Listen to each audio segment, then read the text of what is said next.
Hi everybody, I am Husky Light. Thank you for likes, shares, subscribes, Google Pluses, kind comments, everything. You're awesome. I'm actually going to write this, get it put on a picture to go at the beginning of all my videos, because I'm sure you get sick of me saying it every day, even though I love saying it because I mean it. It must get quite, I don't know, but I might put it on a picture. Anyway, I have done a video for one of my subscribers who asked me about what sleep paralysis is and how to deal with it, and I found that fascinating because it's only ever happened to me once. So I've had a look at it. I had to do quite a lot of research on it, but it's brought up some fascinating facts, some tips on how not to allow it to happen. And it's really interesting. So even if you don't suffer from it, even if you have no idea what it is, you've never had it before, it'd be really interesting to watch. It's knowledge, it's, you know, and once you start on the awakening journey and start becoming spiritual, it's something that could very well happen to you at the beginning. Something I did pick up on while I was doing my research is the higher you get spiritually, the less likely it is to happen to you. Now, it did happen to me once. Quite a good few months ago now, and it was very scary. I did wake up, I was frozen, I couldn't move, and I knew there was somebody in the room with me, watching me, and I couldn't see them. They were like almost a shadow in the gap in the door. My bedroom door was slightly open. It was probably a little girl going for a wee or something in the middle of the night. No, it wasn't. It was what it was, and it was very scary. The way that I personally got myself out of that, I did panic a little bit because I realised I couldn't move, and I realised I was pretty much wide awake, or I thought I was. When I made myself think about it, I started to deep breathe, and just kept going, go away, go away, go away, you don't exist, you're not getting me, guides and angels around me, that's it, not having it. And it did go away. But to say, what I have found out, the higher you get, the less likely it is to happen to you, because if you think about it, that's quite logical. If you think about it, yeah, you know, we're awake and we've got our spiritual gifts and we're sort of very wise and we know what's going on. We know just as much as they do, the dark ones and the darkness that can come in to our lives sometimes. But once we get to a certain spiritual point, we have unconditional love, we send them light and blessings, we can knock out the darkness with our light. They can only get to a certain point because they don't have that unconditional love within them. The darkness, they might know all the tricks and trades and everything else and have all the same skills we have, but they can only get to that certain point, and then we actually take over and rise above that, at which point they can't touch us. It's not possible for them because they're not working, they're still working from darkness energy, they're not working from love and heart energy. So that's really good to know. So it is avoidable. We can, once we get to a certain point, it can stop. So I'm going to switch over to the video. I quite like doing the videos where I can put all the pictures in and you can't see me. Might be good for you too. It's simply because I've had to do a lot of research, and some of the videos that I do, you know, I have to put research in, I have to write notes on them. Now, I have tried one of those teleprompter things. I think Teal Swan uses one. I don't know if Infinite Waters uses one. I think he does sometimes, but he's very, very good. He's excellent. But if I try and use one of these teleprompters, it's the screens where the words go up that the newsreaders use. I can't get my eyes used to not moving, and I just look daft. I look like there's something wrong with my eyes. So I find it a lot easier if I can just put the pictures up and do it from my notes and stuff that I've written down and ad-lib along the way, without having to look perfect and wonderful in front of the camera all the time. So I find it easier to do it that way. So I'm going to switch over to the video. Even if you've not had sleep paralysis before, once you've watched it, you'll know what it is. It'll help at some point, I'm sure. And, you know, it's knowledge, it's learning, it's learning about the world, it's learning about spirituality and what can happen. It's learning about the good, the bad, the ugly, everything. So anybody wants me to do a video on anything, just stick it below or stick it in the comments, and I'll do it.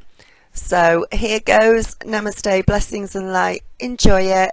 There's a lot of interesting facts actually, because I've done it from not only a spiritual point of view, but also from a scientific point of view as well. So it is really good. All right, enjoy. Sleep paralysis can be a really scary thing. What happens is, you know that you're asleep, you try to wake up, but you can't. It's often accompanied by an irrational feeling of utter terror, and sometimes images of figures in black cloaks or shadows.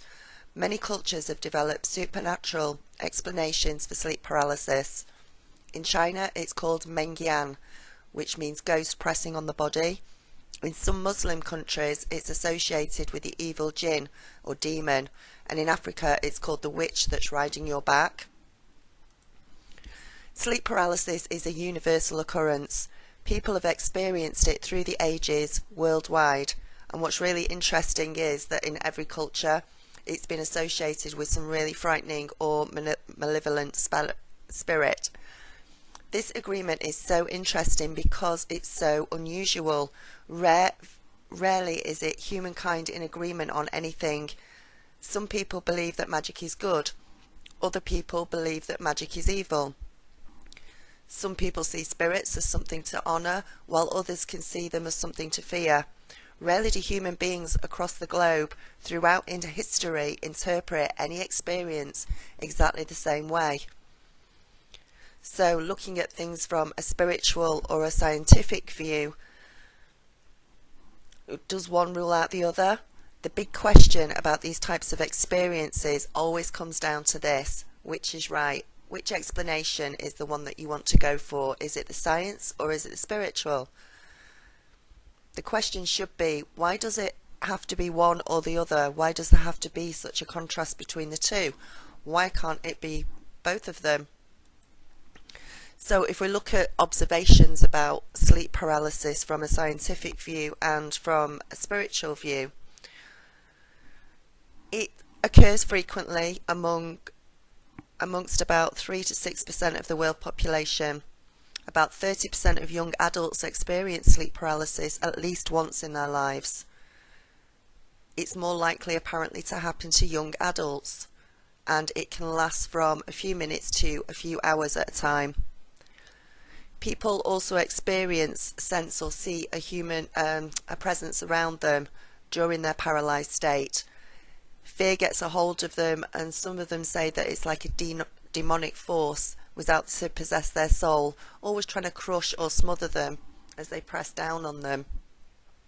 In other cases, some people can feel a pressure or a choking sensation, and this is accompanied by breathing difficulties. In a few instances, this can escalate into sexual molestation or assault.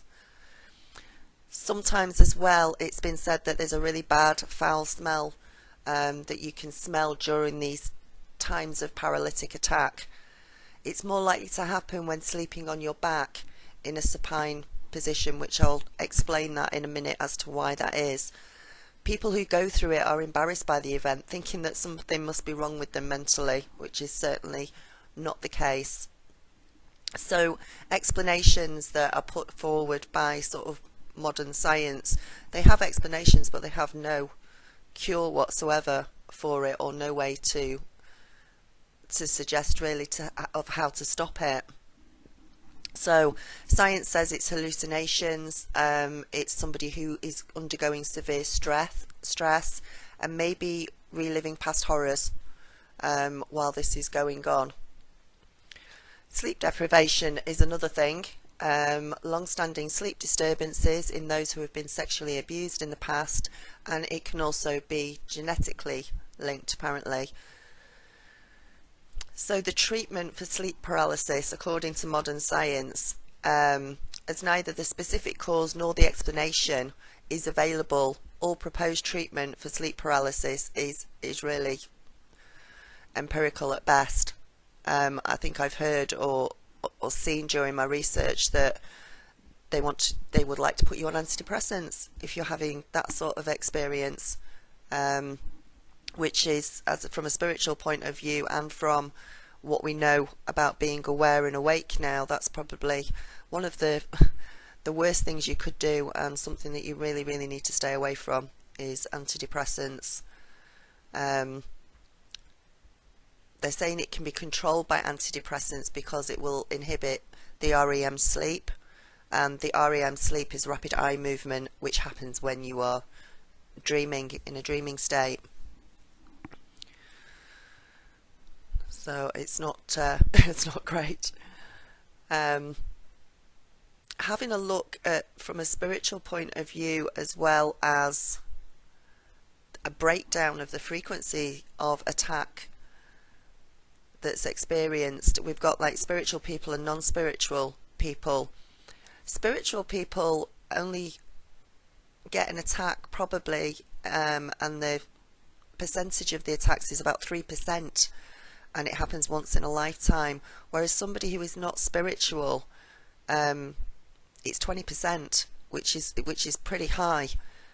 And this is from non-spiritual people who are atheists or just don't believe in guides and angels or anything else for that matter, but they get it at 20% at least once in their lifetime, 20% of the population, so that's really high.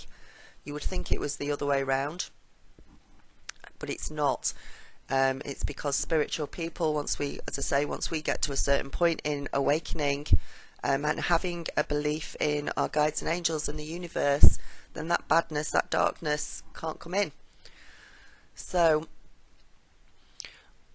it generally, I'll go back to what I was saying before about why does it generally happen when you're sleeping on your back. This is because when you're lying on your back, you are blocking your kundalini, you are blocking your chakras by doing that. If you lie on either side or lie in the fetal position, one of the two main channels of the kundalini spiritual energy system is active when you do that, and if you're in the supine position on your back, that's when it's least active, so the flow of energy is reduced, and then obviously it can't help you if anything was to happen like that. The Kundalini system of energy is the spiritual energy flowing to the various systems and organs of the body, and it's vital for their functioning. So please try and sleep on your back, on your side, if you can do, because if you're on your back, then it's up to 70% of all cases of sleep paralysis can happen when you are on your back. It generally happens when going into a sleep state or coming out of a sleep state. And according to spiritual research, only 10% of cases happen when one is falling asleep or coming out of sleep. In 90% of cases, it actually happens in sleep.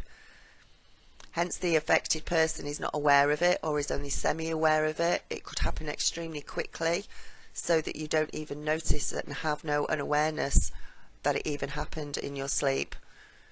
Also, the attack, if it happens, can last anywhere from between 3 minutes to 3 hours. And personally, if it lasted 3 hours, that would seem like a lifetime. I'm sure even 3 minutes seems like a lifetime if it is happening to you. So those are the statistics for scientific and spiritual, and we can accept the explanation of the scientific, and we can accept the explanation of muscle atonia, maybe for not being able to move when this sets in. But just because there's no physical measurable evidence of supernatural causes doesn't mean that they don't exist. As the phrase goes, absence of evidence is not evidence of absence. For all our physical world that science can prove, they've just not been quite as enterprising when it comes to finding evidence for the spiritual. Of course, the spiritual world is harder to prove by the means that we've got at our disposal now, and I think that will change when scientists become more open-minded about pursuing the non-physical realms. But it doesn't mean that these realms don't exist. Too many people around the world have had these experiences with the spiritual to dismiss the possibility out of hand.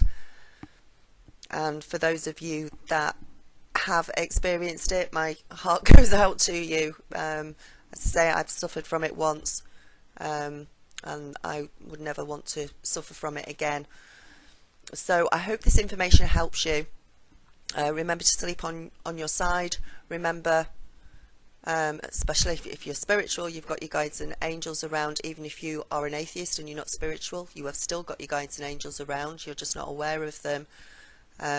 Deep breathe. Tell this force to go away, and have the conviction and the faith behind you to do that.